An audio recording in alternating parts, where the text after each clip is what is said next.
믿음의 기도에 대해서 말씀의 은혜를 나누기 원합니다. 마가복음 9장에 귀신 들린 아들을 병을 고치기 위해서 예수님의 제자들에게 데리고 나온 아버지가 있습니다. 예수님의 제자들이 둘러싸서 이 아이를 위해서 기도했지만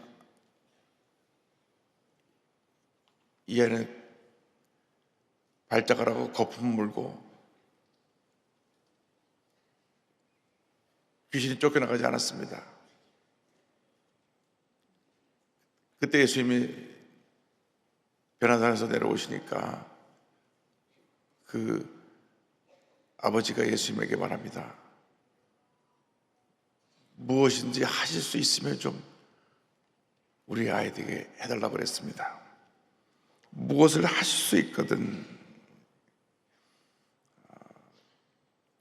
그 아버지의 질문에는, 아버지의 요청에는 눈에 보이는 현실은 불가능인데 할 수 있으면 좀 고쳐주시고 할 수 없으면 지금까지도 그랬듯이 할 수 없습니다. 그냥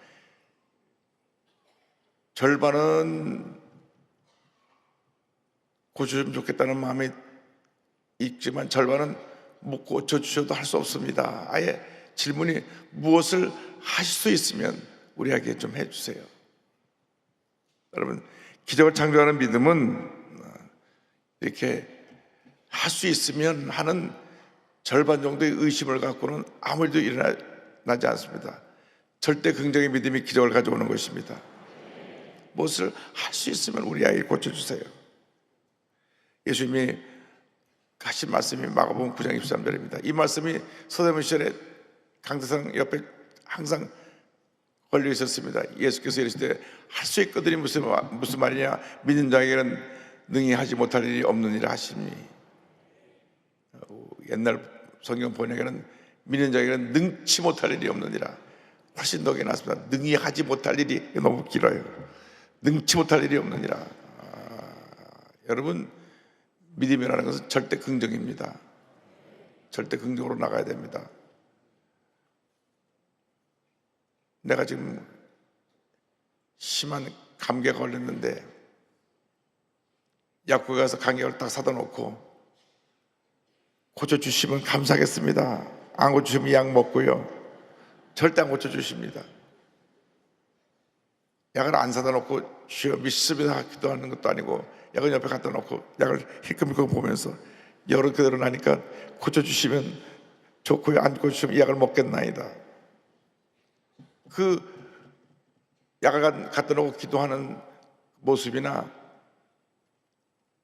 귀신 들린 아들을 갖다 놓고 무엇을 할 수 있으면 해주세요 하는 아버지나 다른 것이 없습니다.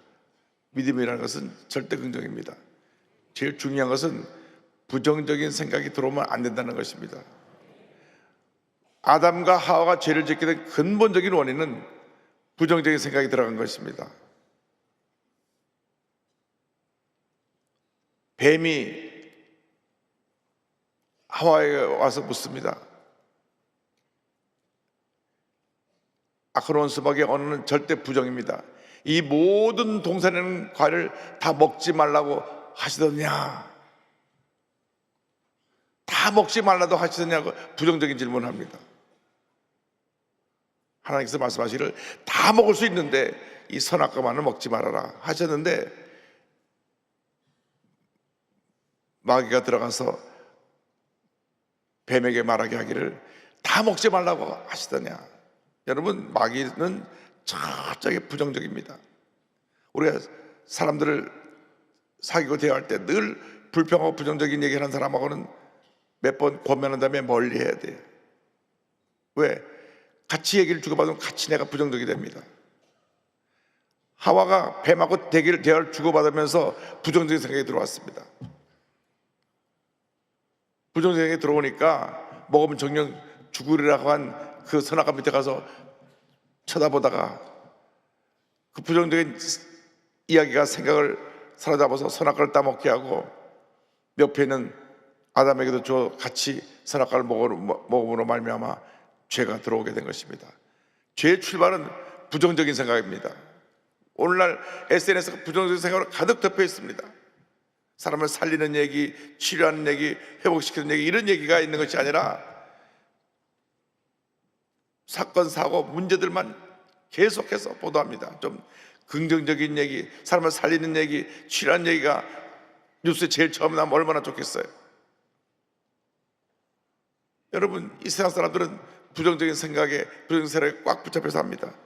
우리 예수 믿는 사람들은 이 부정적인 생각을 긍정적인 생각으로 이겨야 되는데, 그것이 바로 우리의 절대 긍정의 믿음의 모습을 말씀하고 있습니다. 이 믿음이 기도를 성취시키고 기적을 가져오는 것입니다. 근데 믿음의 출발은 하나님을 믿는 믿음에서부터 출발합니다. 마가복음 11장 22절에 예수께서 그들에게 대답하여 이르시되 하나님을 믿으라, 이렇게 먼저 말씀하십니다.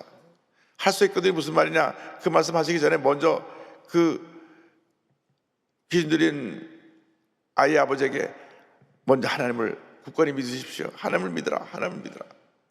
지금 귀신 들려서 거품 물고 쓰러지는 아이를 보지 말고, 절망적인 환경을 바라보지 말고, 문제를 바라보지 말고 하나님을 바라보고 하나님을 믿고 의지하고 나가라. 할렐루야. 이 세상 살아가는 동안 가장 중요한 것은 우리 삶의 첫 번째 수에 하나님을 도와야 된다고 하는 것입니다.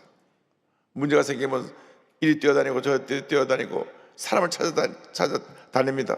사람을 찾아다니는 시간에 먼저 하나님께 엎드려 기도해야 되는 것입니다. 그래서 마태복음 6장 6절에 너는 기도할 때 내 골방에 들어가 문을 닫고 은밀한 중에 계신 내 아버지께 기도하라. 은밀한 중에 보시는 내 아버지께서 갚으시리라 말씀합니다. 먼저 엎드려서 하나님 앞에 기도하고, 주여 나를 도와주옵소서, 나를 살려주옵소서, 나를 절망에서 건져주옵소서 부르짖을 때 기적이 임하는 것입니다. 그리고 절대로 마음에 의심하면 안 됩니다. 마가복음 11장 23절 보면 그 다음 절에 이렇게 이어집니다. 말씀이 내가 진실로 너에게 이르노니 누구든지 이 산더러 들려 바다에 던져지라 하며 그 말하는 것이 이루어질 줄 믿고 마음에 의심하지 아니하면 그대로 되리라. 의심이라는 것은 불신앙입니다. 불신앙. 이스라엘 백성들이 10가지의 재앙을 통하여서 하나님의 애굽을 심판하시고 마지막 10번째 재앙에는 애굽의 모든 첫 태생, 바로 왕의 첫 번째 아들부터 시작해서 모든 가축의 첫 태생이 다 죽임을 당하는 그러한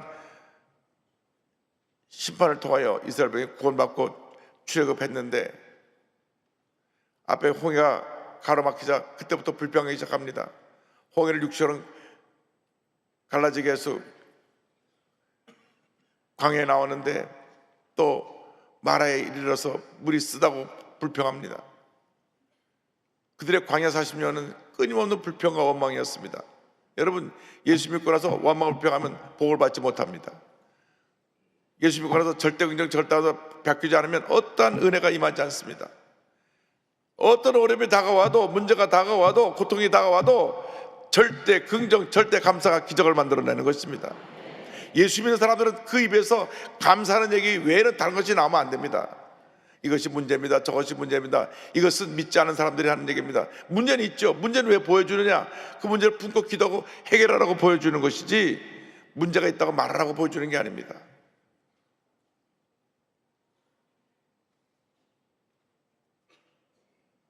어느 교회 목사님 하신 말씀 듣는데, 이 사람은 예배 시간에, 기도 시간에 자꾸 눈을 뜨는 거예요. 근데 또 누가 와서 목사님께 일러요. 목사님 그 집사님 있잖아요, 자꾸 눈을 뜹니다. 자기도 눈을 뜨니까 보지. 여러분, 남 얘기할 때 자기가 먼저 문제가 있는 거예요. 예배 시간에 예배만 드려야죠. 남 눈 뜨는지 눈 안 뜨는지, 남 수모 가족 신문권에서 보는지 안 보는지 그 왜 관심을 가져요? 여러분, 예수 믿는 사람들은 늘 긍정적으로 생각하고 긍정적으로 말하고 주님만 의지하고 주님만 보고 딱 주님께 초점을 맞춰야지, 남 얘기하고 뭐가 문제 있다고 하는 순간 자기가 그 문제에 갇혀버리는 거예요. 저 사람 문제가 있습니다 할 때 그 문제가 내 문제예요. 왜? 저 사람을 가리키는 손가락은 하나고 나를 가리키는 손가락은 세 개가 나를 가리키는 거예요. 내가 문제가 세 배로 더 크다. 그래서 우리의 인간의 부정적인 생각이 염려, 근심, 걱정이 기적을 가로막는 것입니다. 100% 절대 긍정의 믿음으로 나가야 되는 것입니다. 그리고 응답에 대한 확신과 꿈을 갖고 기도해야 됩니다. 마가복음 12장 24절에 그러므로 내가 너에게 말하노니 무엇인지 기도하고 구하는 것은 받은 줄로 믿으라. 그리하면 너에게 그대로 되리라. 1981년도에 미국 최대 교회인 레이크사이드 교회 담임 목사님 어머님 도디 오스틴 사모님이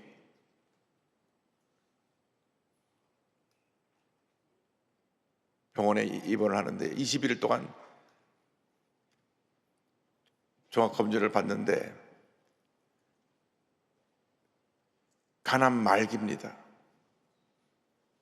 의사가 나와서 말하기를 아버님에게 아유 목사님 참 이런 말씀 드려서 죄송합니다. 몇 주 못 사시겠습니다. 몇 달도 아니고 몇 년도 아니고 몇 주, 한 두세 주 많이 살아야 한 달 못 사시겠습니다. 뭐 간암 말기니까 얼굴이 저리 말하고 얼굴이 시커매고 몸 그냥 대꽃쟁이처럼 마르고 무엇을 먹어도 토하고 온몸이 통증이 심하고 의사 선생님이 병원에 계시나 어디 계시나 똑같으니까 집에 가서 그냥 편하게 계시다가 편하게 천국 가게 하십시오. 병원에 있을 필요가 없다는 거예요. 병원에서 간암 말기로 이미 다 퍼져서 손댈 것이 없기 때문에 그냥 댁에 가서 편하게 그냥 잡수고 싶은 건 다 잡수시고 뭐 몇 주 못 사시니까 편하게 그렇게 임종을 맞이하게 하십시오. 그리고 집으로 돌려보냈어요. 근데 온 교회가 충격입니다. 목사님 사모님이 간암 말기로 몇 주를 못 산다 그러니까 막 온 교인들이 충격을 받았어요. 늘 웃으시고 목사님 잘 옆에서 사역을 감당하시도록 힘을 더하셨던 사모님인데 몇 주 못 산다 그러니까. 근데 사모님이 집에 오셔서 기도하는 가운데 나는 암과 싸워서 이겨야 되겠다. 하나님께서 전전능하신 하나님께서 나를 치료해 줄 것이다. 아주 마음에 결심을 했어요. 모든 사람이 다 절망하는데 당사자는 하나님 나를 고쳐줄 것을 믿습니다. 그래서 성경 전체에서 치료에 대한 말씀을 한 39절 이상 찾아가지고 다 기록해갖고 온 집에 다 붙여놓고 나가는 현관문에도 붙여놓고 화장실에도 붙여놓고 저가 채찍에 맞아보는 나음을 받아도다. 난 너희를 치료하는 야훼니라. 예수님께서 모든 병을 고치시니라. 그냥 이미 받은 줄로 믿고 고침받은 줄로 믿고 그냥 계속 고백을 하고 합니다. 한 주가 지나고 두 주가 지나고 의사가 말한 이제 죽을 날이 며칠 안 남았는데 몸이 날마다 건강해지는 거예요. 할렐루야.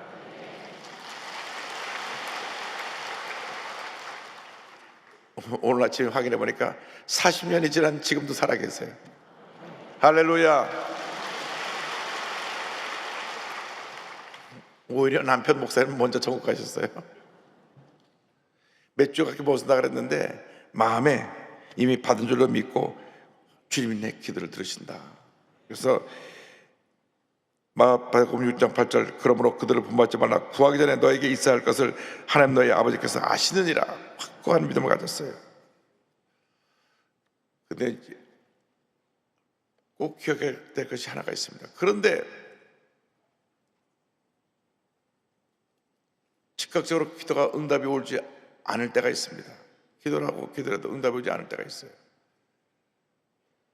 그것은 내 마음속에 용서하지 못한 사람, 내 마음속에 내가 미움과 원한을 갖고 있는 사람에 대한 그것이 자리 잡고 있는 한 신속한 응답이 다가오지 않습니다. 응답을 가져오는 용서의 기도를 드리라고 말씀합니다. 마가복음 7장 25절에 서서 기도할 때 아무에게나 혐의가 있거든 용서하라. 그리하여 하늘에 계신 너희 아버지께서도 너희 허물을 사하여 주시리라 하시니라.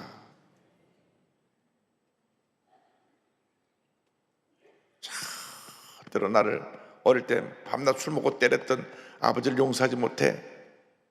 아버지가 이미 세상 떠난 지 오래되는데도 평생 아버지에 대한 미움과 원한을 갖고 살아가는 사람이 있다고 하면 빨리 풀어놔야 됩니다. 이미 아버지 돌아가시는데 죽어도 용서 못해. 아니, 돌아가신 아버지를 용서 못하고 평생 살면 그 신앙생활에 무슨 도움이 됩니까? 하나님과 나와의 관계 속에서 마음속에 미움과 원한, 섭섭함, 이것들이 풀어놓지 하지 않으면 응답이 안 다가오지 않는 것입니다. 절대로 내 남편 용서 못해. 절대로 내 부인 용서 못해. 절대로 나가서 저렇게 마음대로 사는 내 아들 용서 못해. 내 딸 용서 못해. 용서하지 않은 한 응답이 내게 다가오지 않는 것입니다. 그래서 예수님께서 우리에게 주기도문을 가르쳐 주실 때 마태복음 6장 11절 보면 우리가 우리에게 죄 진 자를 사하여 준 것 같이 우리 죄를 사하여 주시옵고 이렇게 말씀해 주신 것입니다. 이유는 여기 있습니다. 예수님이 우리가 죄인 되었을 때에 우리가 직접 어떤 관계가 있고 우리를 잘하고 가까운 사이가 아니라 우리는 죄덩어리 하나님과 원수되었던 우리를 일방적으로 용서하시기 위해서 십자가에서 달려 죽으신 것입니다. 우리는 용서받을 만한 자격도 없고 그냥 죄덩어리 그 자체였어요. 그런데 주님이 용서하신 거예요. 요한복음 8장 보면요, 너 중에 죄 없는 자가 돌로 쳐라. 거기 죄 지은 여인이 오니까 다 돌로 때리려고 그랬어요. 야, 너 중에 죄 없는 사람이 돌로 쳐. 돌을 다 놓고 가버렸습니다. 우리들은 남이 잘못하면 돌을 들어 치려고 하는 그러한 부끄러운 모습을 갖고 있습니다. 내가 죄덩어리인데, 내게도 죄가 많은데, 내게도 허물이 많은데. 근데 그런 우리 허물덩어리, 죄덩어리를 하나님이 십자가에서 예수님을 달려 죽게 하셔서 용서해 주신 거예요. 하나님의 사랑은 용서의 그 사랑의 기초를 두고 있습니다. 무한대 사랑과 용서로 우리를 사랑하시는데 우리는 만큼 잡아서 잘 용서 못한다. 누가 날 욕했어? 두고 보자. 내가 욕 한마디 하면 두 마디 하고 두 마디 하면 네 마디 하고 네 마디 여덟 마디 하고 막 싸우고 욕하고 분노하고 미워하고 평생 원수처럼 지내고. 여러분, 오늘 그 미움, 섭섭한 원망을 다 내놓으시기 바랍니다. 부활절 메시지의 완성은 예수님께서 부활절 저녁에 하신 요한복음 20장 23절에 있습니다. 너희가 누구의 죄든지 사하면 사하여질 것이요 누구의 죄든지 그대로 두면 그대로 있으리라 하시니라. 부활하신 날 저녁에 제자들에게 주신 말씀 마지막입니다. 너희들이 용서해라. 응어리지고 미움 갖고 살지 말고. 용서하기 힘듭니다. 날 괴롭히고 뒤에서 물고 뜯는 사람 어떻게 용서합니까? 잘 안 돼요. 절대 안 됩니다. 이러신 분이 계실 거예요. 그러면 용서가 안 되니까 주님이 가르쳐 주시더라고요. 용서 못할 사람은 축복해라. 용서 못해도 축복은 할 수 있어요. 주님의 이름으로 축복합니다. 축복이 변화 용서가 되는 것입니다. 여러분, 상처 입힌 사람들이 있습니까? 괴롭힌 사람들이 있습니까? 예수의 사랑으로 용서하고 사랑해서 모든 문제 어려움을 이겨내고 기도의 응답에 다고 기적을 체험하는 여러분 모두 되시기를 주님의 이름으로 축원합니다. 축원합니다. 축원합니다. 기도하겠습니다. 하나님 아버지, 우리가 기적을 창조하는 믿음의 기도를 드리게 하여 주시되 나에게 상처 입히고 나를 괴롭힌 사람이라도 용서하며 살아가는 우리 모두가 되게 하여 주옵소서. 예수님의 이름으로 기도 올리옵나이다. 아멘.